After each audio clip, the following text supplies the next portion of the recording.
The NBA play-in was surprisingly good with some very good matchups.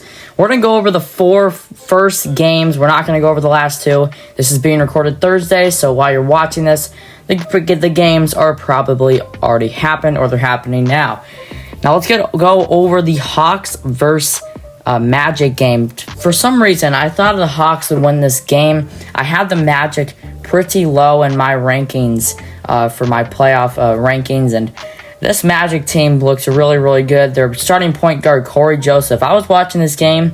He is not bad. You're seeing the highlights now. He can shoot the ball. When he's given an opportunity, he can make his shots. But Paolo, Franz Wagner, KCP even was knocking down threes. He hasn't been doing too great from that. It's definitely a career low for him. But the Hawks, they just fell apart in this game. Trae Young got ejected, and it kind of looked like he purposely wanted to get ejected. It was a very awkward thing he did. He scored a basket and just chucked the ball at the ref. He should know he cannot do that. It was late in the game. The Hawks actually came back and were down 1 point. It was like 78-77 after being down by like 12. And I thought the Hawks were going to come back and win. And it was just basically over after that. There's nothing that the Hawks could do in the fourth quarter. These role players for the Magic are just incredible. Cole Anthony had 26 points.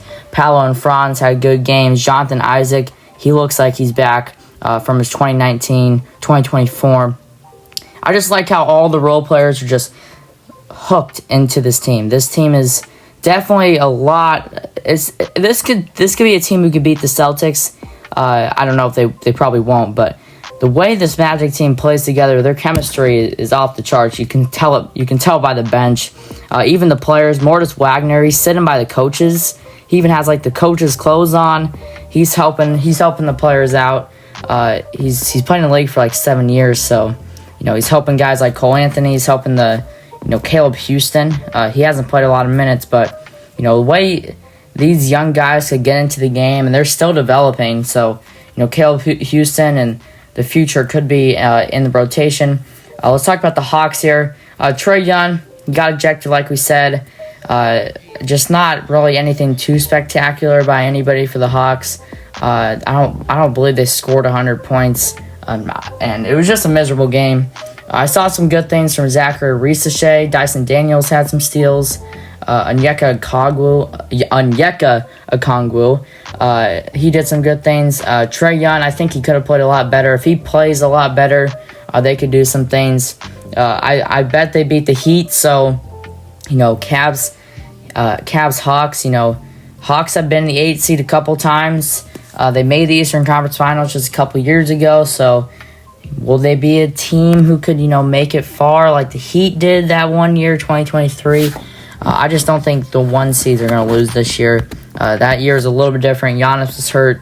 Jalen Brunson, I believe, got hurt. I guess Jimmy Butler got hurt. But, this game, it was very interesting. Magic basically blew them out start to finish. They had that little, weird thing that happened to them in the third quarter where they blew a big lead, and then they got that big lead right back. So Magic just complete domination as people were expecting. Now time for the biggest game of the play-in.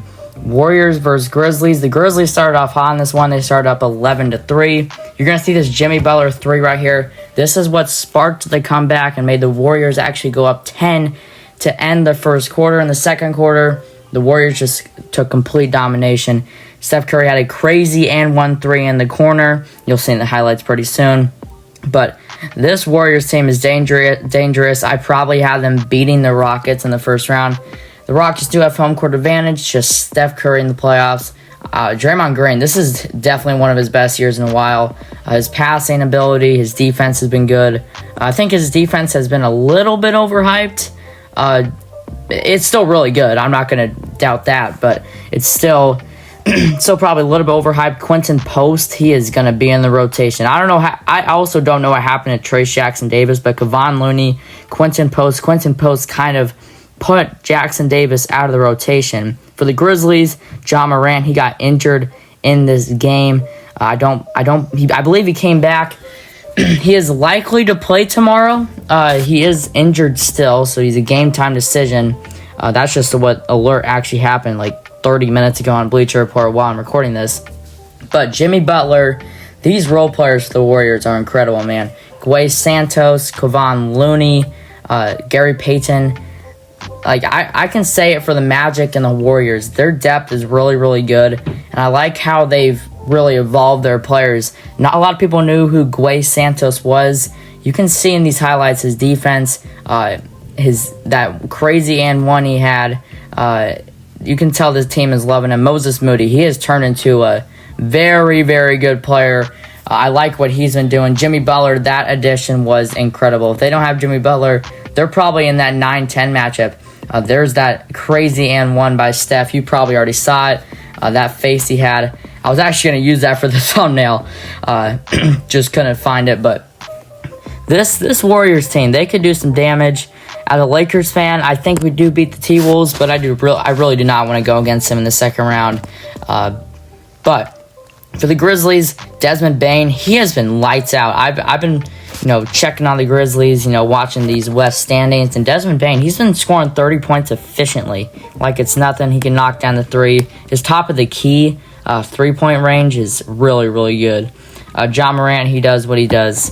Jaren Jackson Jr., he's a Defensive Player of the Year candidate. Zach Edey, 7'4" monster. His ball handling's a little bit off. He can definitely struggle. He struggles on that, so he's got to work on that. But, this Grizzlies team, I bet they beat the Mavericks. They just have a lot better chemistry. They've been together all season. They haven't really made any trades and acquisitions. But, this game was really, really good. I'll give you a quick breakdown on the games last night. Mavericks beat the Kings by a lot. Brandon Williams, he's became a star. Heat versus Bulls. I didn't get really to watch that one, but the Tyler Hero dropped 38 points, I believe. So, we'll have Heat versus Hawks and Grizzlies versus Mavericks tomorrow. Today when you're watching this. Hopefully you enjoy this video. Make sure to like and subscribe to be a part of the GOAT Gang, and we'll see you in the next one. Peace.